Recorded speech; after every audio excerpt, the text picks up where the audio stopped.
बढ़ाना, साथी हाथ बढ़ाना, एक अकेला थक जाएगा सबको उठाना, साथी हाथ बढ़ाना, एक अकेला थक जाएगा मिलकर बोझ उठाना, साथी हाथ बढ़ाना, साथी हाथ बढ़ाना, साथी हाथ बढ़ाना। हम मेहनत वालों ने जब भी, हम मेहनत वालों ने जब भी मिलकर कदम बढ़ाया, हम मेहनत करने वालों ने मिलकर कदम बढ़ाया, सागर ने रास्ता छोड़ा, सागर ने रास्ता छोड़ा, पर्वत ने शीश झुकाया, पर्वत ने शीश झुकाया, साथी हाथ बढ़ाना रे, साथी हाथ बढ़ाना, एक अकेला थक जाएगा, एक अकेला थक जाएगा, मिलकर बोझ उठाना, मिलकर बोझ उठाना। जय हिंद, जय भारत। मैं सबसे पहले इस क्षेत्र के हमारे जो दिवंगत क्रांतिकारी जो लोग थे हमारे बीच में मेरे, जिन्होंने इसकी शुरुआत करी, हमारे बड़गांव के वयोवृद्ध दिवंगत स्वर्गीय श्री जवाहर सिंह भंडारी जी, और मेरे सहयोगी रहे जब 2016-17 में हमने इस क्षेत्र को पिछड़ा क्षेत्र घोषित करने की मुहिम चलाई, तो हमारे रमेश चंद्र सती जी ने मेरे साथ कंधे से कंधे बनाने का जो काम किया। मैं सबसे पहले इस पेनगंडा की भूमि में उन दोनों लोगों को नमन करता हूँ, उन दोनों लोगों को सलाम करता हूँ। हमारे बीच में हमारे इस जोशीमठ क्षेत्र के ग्रामीण अंचलों के विकास खंड का नेतृत्व कर रहे हमारे नौजवान, हमारे भांजा अनूप नेगी जी, नगर क्षेत्र का प्रतिनिधित्व कर रही हमारी बहन देवेश्वरी शाह जी आपके बीच में, हमारे व्यापार संघ के अध्यक्ष नयन भंडारी जी, हमारे प्रधान संघ के अध्यक्ष मोहनलाल मजवाल जी, और टैक्सी यूनियन के अध्यक्ष हमारे दंडी प्रसाद बहुगुणा जी, भारतीय जनता पार्टी के मेरे तमाम साथी समीर भाई, अमित जी, दूसरे तीसरे जितने भी लोग हैं हमारे यहाँ पर उपस्थित, हमारी गांव से नगर से आई हुई मातृशक्ति, मैं सबसे पहले आप तमाम लोगों को, वो बड़े हैं, बड़ों को चरण स्पर्श और बाकी अपने छोटों को सादर प्रणाम करता हूँ। हम लोगों ने जो ये मुहिम छेड़ी थी एक समानता के अधिकार को लेकर के, संविधान में जो अधिकार हमको दिए गए हैं धारा 127 के अंतर्गत कि सामाजिक न्याय को लेकर के, समान अवसर की प्राप्ति को लेकर के राज्य सरकार को जो अधिकार दिए गए थे कि अपने क्षेत्र के भीतर के लोगों को, जो दबे हैं, पिछड़े हैं, जो गरीब हैं, जो पिछड़े हैं, उनकी सूची तैयार करें और उसकी सूची तैयार करके आप अपने राज्य की ओबीसी कोटे में, अतिरिक्त वर्ग पिछड़ा वर्ग के कोटे में शामिल करो और शामिल करने के बाद भारत सरकार को भेजो।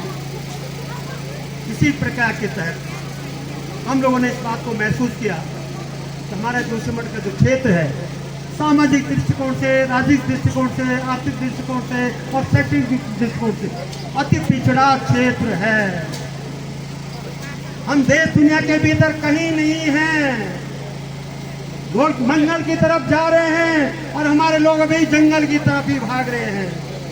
हमारे यहाँ पे 100% आबादी अभी गांव में रहती है, खेती करती है, जंगलों पे आधारित अपना जीवन यापन करती है। ये पूरा जो उत्तराखंड का जो एकमात्र जो विकास खंड है जो गांव में निवास करता है, शिक्षा की कमी के कारण हम आगे नहीं बढ़ पाए।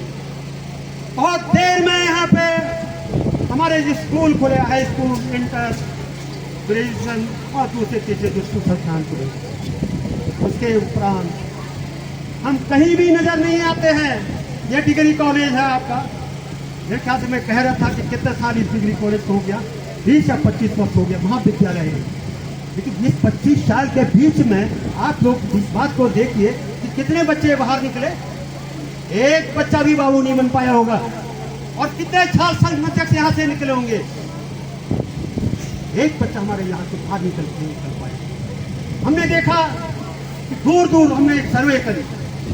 जब ये पिछड़ा वर्ग आयोग के द्वारा हमको इसमें शामिल किया गया, उससे पूर्व में पिछड़ा वर्ग आयोग ने सर्वे करा कि हमारे यहाँ पे तो डॉक्टर तो बहुत दूर की कोड़ी है, आईएएस तो बहुत दूर की कोड़ी है, आईएफएस बहुत दूर की कोड़ी है, आईपीएस बहुत दूर की कोड़ी है, लेकिन हमारे यहाँ पे एक बाबू तक दूर दूर तक नहीं दिखाई देता है। मेरा परिवार 24 परिवारों का एक परिवार है। मेरे एक भतीजा मुझको बोलता था कि ताऊ जी हमारे रिश्तेदारी में ना और हमारे परिवार में आज एक भी चपरासी तक नहीं बनता। वास्तव में तब मुझे शर्म आती है। आज आजादी के 80 साल बीत गए और 80 साल में हम अपने परिवार को एक चपरासी लायक तक नहीं बना पाए। जिस बात की चिंता हम तमाम क्षेत्रवासियों को होनी चाहिए। यह बगल का गांव है, बगल का गांव है, थैंग का गांव है, डील का गांव है, चलूर का तुमक का, सबकी यही स्थिति है। एक लड़का अगर फॉर्म में भर्ती हो जाता तो बड़ी खुशी पार्टी जाती है 5 के भीतर। यह हमारी स्थिति है।